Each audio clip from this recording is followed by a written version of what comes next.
तो I hope आप लोगों को स्क्रीन दिख रही है मेरी। कोई एक बच्चा यस मुझे सर। कंफर्म कर देना। Yes sir. Okay. Yes sir. बस बस बस हो गया।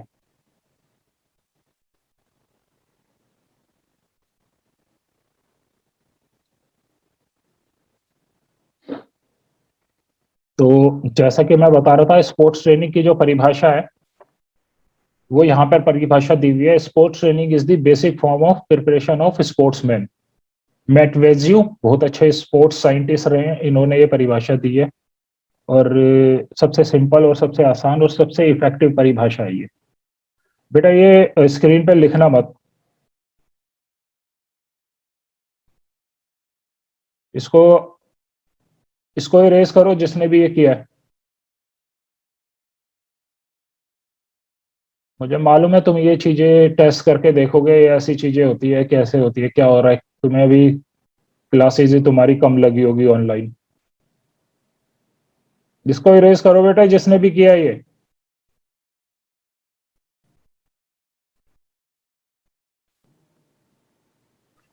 सर एक मिनट, पहले वाले स्लाइड पे लेना, वो राइटर का नाम क्या था जिसने ये डेफिनेशन दिया? ये मैट वेज्यू है, MATWEJEW, मैट वेज्यू। ये रशियन स्पोर्ट साइंटिस्ट है जिसने परिभाषा दी है। ठीक है, ये चिंता मत करो, ये आपको स्लाइड मिल जाएगी तो उसमें तुम इसको देख सकते हो। अभी फिलहाल कॉन्सेप्ट पे ध्यान रखो, जो मैं बता रहा हूँ ना उन चीजों को समझो। तो हम इस प्रिंसिपल्स के बारे में बात करेंगे स्पोर्ट्स ट्रेनिंग के। ये वैसे तो कई प्रिंसिपल्स हैं पर इंपॉर्टेंट प्रिंसिपल्स ये हैं, और इसके बारे में हम बात करेंगे। तुम्हारे एग्जाम के अंदर भी ज्यादातर इन्हीं से रिलेटेड चीजें पूछी जाती है। तो principle of individuality, principle of specificity, overload, progression, adaptation, disuse and reversibility, ये इंपॉर्टेंट प्रिंसिपल्स है। तो मैं बता रहा था प्रिंसिपल्स का मतलब क्या होता है। ये है प्रिंसिपल्स। अभी जो भी पहले मैं ये खत्म कर लूँ, उसके बाद तुम्हारे जितने भी क्वेश्चंस है, डाउट्स है, तब तुम अपने डाउट्स पूछ लेना एक साथ। पहले ये खत्म हो जाने दो, ठीक है। तो प्रिंसिपल्स का मतलब होता है सिद्धांत। अब सिद्धांत क्या होते हैं? सिद्धांत लॉज होते हैं, नियम। जैसे गति के नियम बनाए थे न्यूटन ने। वो गति के नियम हर जगह पे एक ही तरह से अप्लाई होते हैं, चाहे आप कहीं पे भी लगाओगे, चाहे इंडिया में लगाओ, अमेरिका में लगाओ, पूरे वर्ल्ड में कहीं पर भी लगाओगे, वो नियम सभी लोगों पर एक ही तरह से अप्लाई होते हैं। उसी तरीके से स्पोर्ट्स ट्रेनिंग के भी कुछ नियम है। जो भी ट्रेनिंग में आएगा, ट्रेनिंग करेगा, उनको ये चीजें देखने को मिलेगी मिलेगी, ऐसा होता ही होता है उनके साथ, ये चीजें बिल्कुल होगी। तो ये नियम में सबसे पहला है प्रिंसिपल ऑफ इंडिविजुअलिटी। तो प्रिंसिपल ऑफ इंडिविजुअलिटी, इंडिविजुअल नाम देख रहे हो, इंडिविजुअल लिखा है, इंडिविजुअलिटी जो बना है इंडिविजुअल से बना है। इंडिविजुअल का मतलब होता है व्यक्तिगत, मतलब कोई एक। तो ये प्रिंसिपल ये कहता है कि जो आपकी ट्रेनिंग होती है, जो भी किसी खिलाड़ी को अगर हमें तैयार करना है, उसको किसी खेल कंपटीशन के लिए तैयार करना है, तो उसकी जो ट्रेनिंग होगी वो व्यक्तिगत तौर पे बननी चाहिए, वो दूसरों से बिल्कुल अलग होती है। ठीक है ना। कोई अगर दो, चाहे एक ही खेल के अंदर दो खिलाड़ी हैं, उनकी भी ट्रेनिंग में अंतर होता है। उन दोनों की ट्रेनिंग जो होगी वो डिफरेंट होगी। ऐसा नहीं है उन दोनों को बिल्कुल ही सेम ट्रेनिंग दी जाएगी। ऐसा क्यों होता है? ऐसा इसलिए होता है क्योंकि लोगों के अंदर कई तरीके के डिफरेंस होते हैं। उनके शरीर में डिफरेंस हो सकता है, उनकी उम्र में डिफरेंस हो सकता है। एक 20 साल के खिलाड़ी जो होता है और एक 30 साल का जो खिलाड़ी होता है, उनकी ट्रेनिंग डिफरेंट तरीके की होगी क्योंकि उनके शरीर की डिमांड अलग है। अगर कोई जेंडर अलग है, मेल और फीमेल की ट्रेनिंग अलग होती है, दोनों को एक जैसी ट्रेनिंग नहीं दी जा सकती है। साइकोलॉजिकल फैक्टर होते हैं, किसी का इंटरेस्ट के अलग गेम में हो सकता है, दूसरे का अलग गेम में हो सकता है, या किसी अलग चीज में हो सकता है। उनका मोटिवेशनल फैक्टर अलग हो सकता है। कोई ज्यादा मोटिवेटेड होता है तो उसको ज्यादा ट्रेनिंग करने का मन करता है, कोई कम मोटिवेटेड होता है, वो कम ट्रेनिंग के अंदर ही उसको करवाना पड़ता है, वरना उसका मोटिवेशन खत्म हो जाता है गेम के अंदर। तो ये साइकोलॉजिकल फैक्टर भी होते हैं जिसकी वजह से व्यक्तिगत तौर पे ट्रेनिंग बनाई जाती है। फिजियोलॉजिकल फैक्टर्स होते हैं, मतलब आपका शरीर कितनी, शरीर की क्या क्षमता है। आप जिन लोगों के शरीर की ज्यादा क्षमता होती है उनको ज्यादा ट्रेनिंग दी जा सकती है। क्षमता से ये समझ लो किसी का फिटनेस लेवल अगर ज्यादा है तो उसको ज्यादा हार्ड ट्रेनिंग दी जाएगी, लेकिन किसी का फिटनेस लेवल अगर कम है तो उसको कम ट्रेनिंग दी जाएगी। दोनों की हम एक जैसी ट्रेनिंग नहीं रख सकते। अगर मान लो हमने ज्यादा फिटनेस वाले की जैसी ट्रेनिंग करा दी कम फिटनेस वाले को, तो वो तो इंजरी खा लेगा, इंजरी हो जाएगी उसको और वो स्पोर्ट्स ही नहीं खेल पाएगा। इसलिए जो भी ट्रेनिंग होती है हर इंसान की, जितने भी लोग स्पोर्ट्स खेल रहे हैं उनकी सबकी ट्रेनिंग एक व्यक्तिगत तौर पे बननी चाहिए और बनती है। तो पहला प्रिंसिपल ये कहता है, प्रिंसिपल ऑफ इंडिविजुअलिटी, ये जो ट्रेनिंग होती है वो व्यक्तिगत तौर पे बननी चाहिए। दूसरा प्रिंसिपल्स होता है प्रिंसिपल ऑफ स्पेसिफिसिटी। एक मिनट, ये दो बच्चों ने ज्वाइन किया, इनको एडमिट कर ले। ओके, तो अगला प्रिंसिपल है प्रिंसिपल ऑफ स्पेसिफिसिटी।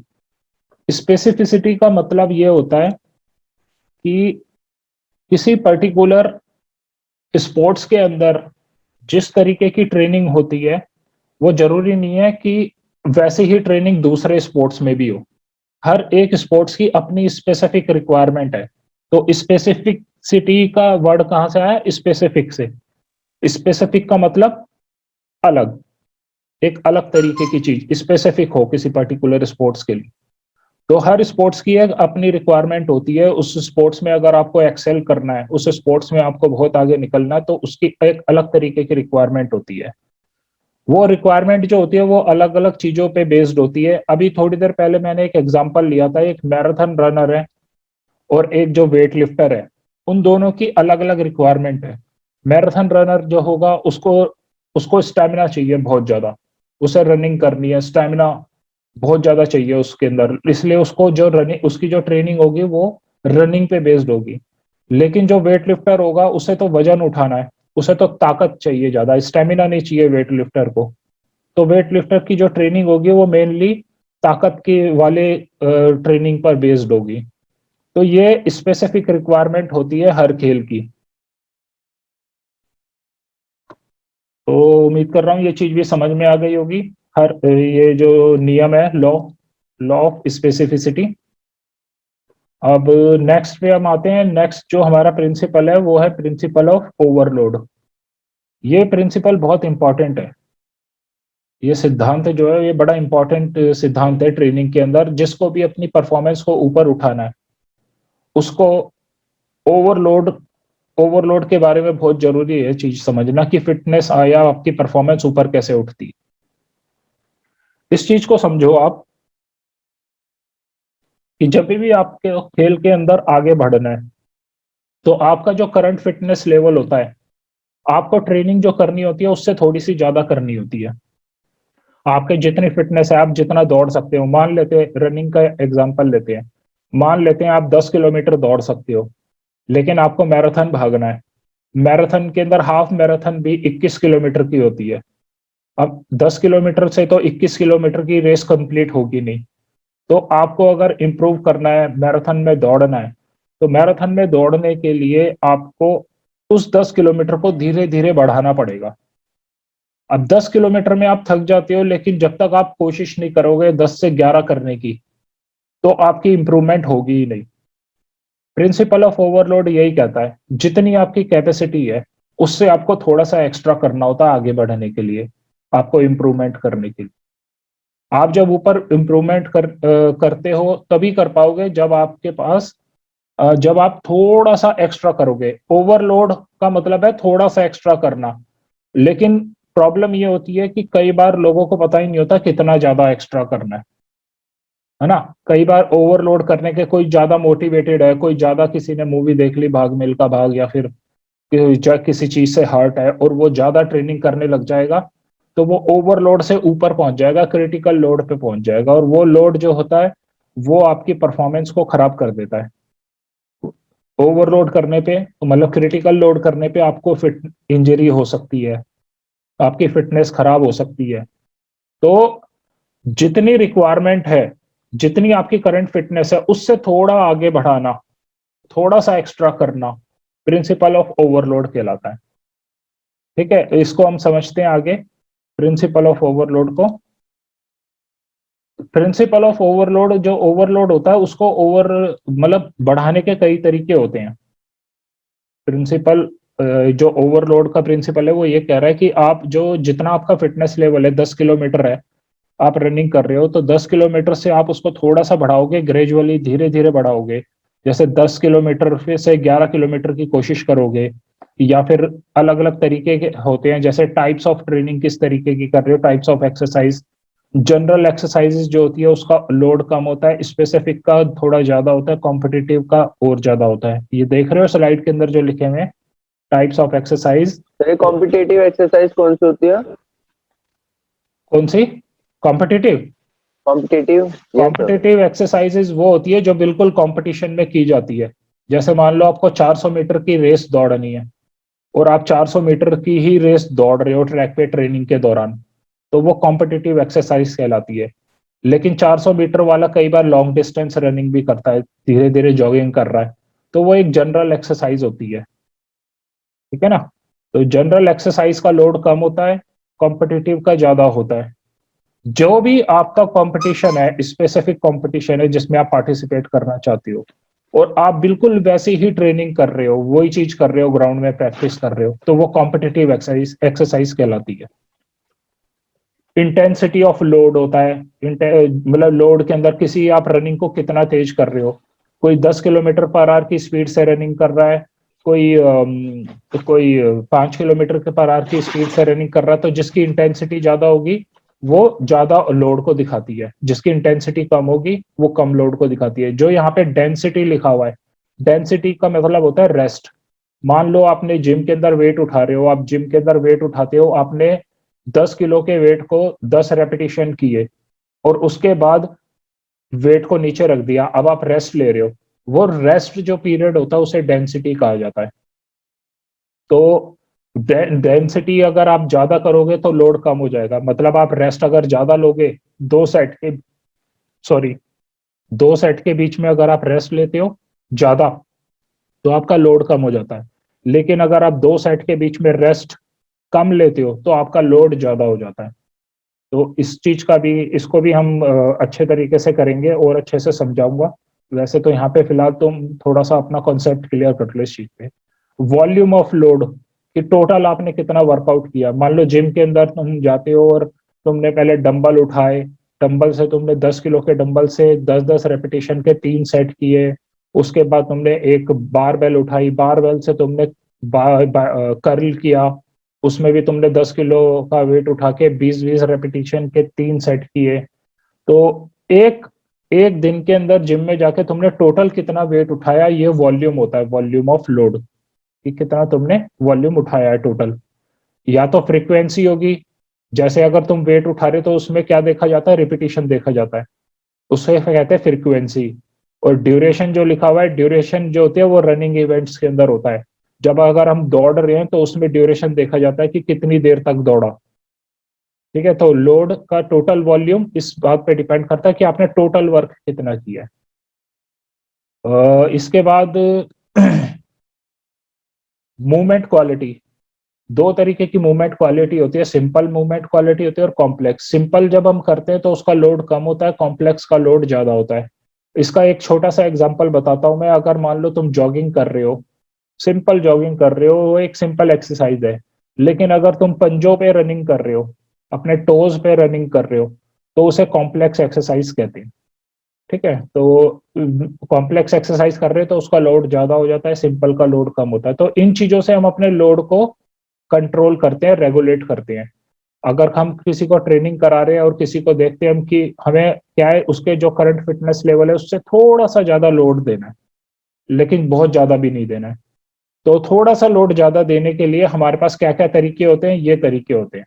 एक तो हम उसके टाइप ऑफ एक्सरसाइज को चेंज कर सकते हैं, लोड, हम उसकी इंटेंसिटी को रेगुलेट कर सकते हैं, हम उसके वॉल्यूम को रेगुलेट कर सकते हैं, हम उसकी मूवमेंट क्वालिटी को रेगुलेट करते हैं। इससे हम उसके टोटल लोड को रेगुलेट करते हैं।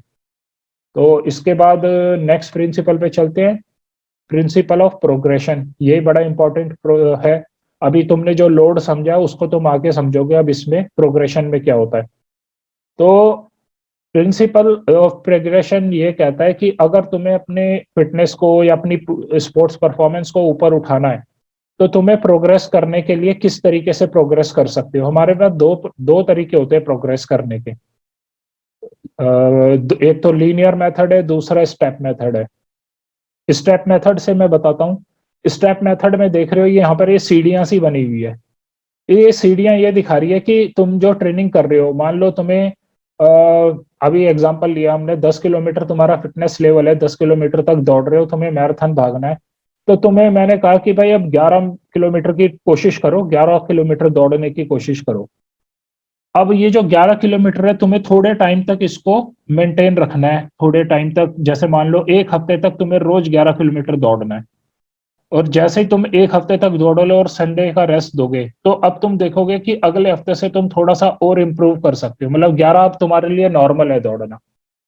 तो 11 जब नॉर्मल हो जाता है तब हम 12 किलोमीटर कर देते हैं। और 12 किलोमीटर को एक हफ्ता या 2 हफ्ते तक कंटिन्यू रखते हैं जब तक वो नॉर्मल ना हो जाए। क्योंकि जब पहली बार तुम 1 किलोमीटर बढ़ाओगे तो तुम्हारे लिए मुश्किल होगा दौड़ना। लेकिन एक हफ्ते 2 हफ्ते तक जब तुम ये सेम एक्सरसाइज दौड़ते रहोगे तो एक टाइम आएगा जब वो नॉर्मल हो जाएगा। फिर तुम उसको बढ़ा के 13 किलोमीटर कर दोगे। 13 किलोमीटर को 1-2 हफ्ते तक कंटिन्यू करोगे, फिर उसको 14 किलोमीटर कर दोगे। फिर जैसे ही 14 किलोमीटर नॉर्मल हो जाता है फिर 15 कर दोगे। इस तरीके से ये स्टेप मेथड होता है, जो एक पर्टिकुलर लोड को तुम थोड़े टाइम तक सेम रखते हो और उसे रोज रिपीट करते हो और थोड़े टाइम बाद तुम्हारी परफॉर्मेंस अपने आप इंप्रूव हो जाती है। तो ये होता है स्टेप मेथड। लीनियर मेथड में क्या होता है कि हर सेशन के अंदर तुम अपने लोड को थोड़ा थोड़ा इंक्रीज करते हो। जैसे 10 किलोमीटर की रनिंग अगर तुम्हारा फिटनेस लेवल है तो आज तुमने 10 किलोमीटर किया, 1-2 दिन बाद ही तुमने उसको बढ़ाने की कोशिश की कि अगली बार सोचा तुमने 100-200 मीटर बढ़ा दें। फिर अगले सेशन में फिर 100 मीटर बढ़ाने की कोशिश कर रहे हो, फिर उसके अगले सेशन में फिर 100 मीटर। मतलब हर सेशन के अंदर तुम अपने लोड को इंक्रीज कर रहे हो। जब कोई खिलाड़ी शुरुआती स्टेज में होता है तो उसे स्टेप मेथड से ट्रेनिंग दी जाती है। क्योंकि अगर लीनियर मेथड से किसी बिगिनर को हम ट्रेनिंग कराएंगे तो उसको इंजरी होने के चांसेस हो जाती है। तो चोट खा सकता है वो जल्दी, उसकी परफॉर्मेंस खराब हो सकती है, ओवर क्रिटिकल लोड पे जा सकता है, वो ओवर से भी ज्यादा लोड हो सकता है जो उसकी परफॉर्मेंस को बल्कि खराब कर देगा बढ़ाने के बजाय। तो जो एडवांस एथलीट्स होते हैं उनके केस में हम लीनियर मेथड को यूज करते हैं। अगर कोई बिगिनर है, कोई नया खिलाड़ी है, तो उसको हम स्टेप मेथड से ट्रेनिंग कराते हैं। ठीक है, तो ये हमारा तरीका है प्रोग्रेस करने का, किस किस तरीके से स्पोर्ट्स में प्रोग्रेस किया जाता है। अब यहाँ पे देखो ये एक चार्ट बना हुआ है कि किस तरीके से हम ट्रेनिंग कराते हैं। फ्रीक्वेंसी दी हुई है कि हफ्ते में कितनी बार ट्रेनिंग करनी है।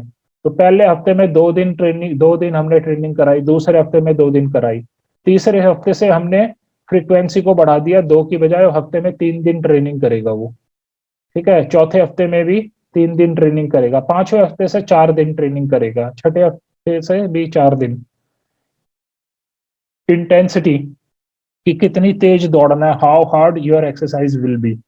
तो शुरुआत में तुम रनिंग कर रहे हो तो 5 मील पर आवर की स्पीड से रनिंग की, 2 हफ्ते तक तुमने 5 मील पर आवर की स्पीड से रनिंग की, फिर तीसरे हफ्ते से तुमने 6 मील पर आवर, मतलब अपनी स्पीड को बढ़ा दिया तुमने।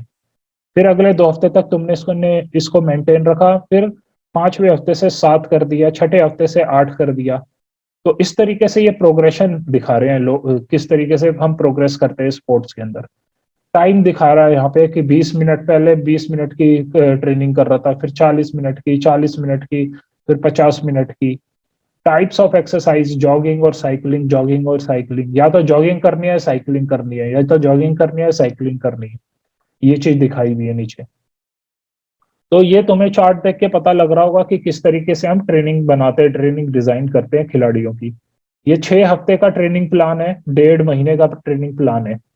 ये ऐसे 3-3 महीने के भी बनते हैं, साल के भी बनते हैं। और जो ओलंपिक में पार्टिसिपेट करना चाहते हैं खिलाड़ी, उनके 4-4 साल या 8 साल या 12 साल तक के भी प्लान बनते हैं, उन्हें ओलंपिक प्लान कहते हैं। चलो इतना नहीं जाते हैं अभी फिलहाल, अब हम अगले सिद्धांत पे आ जाते हैं।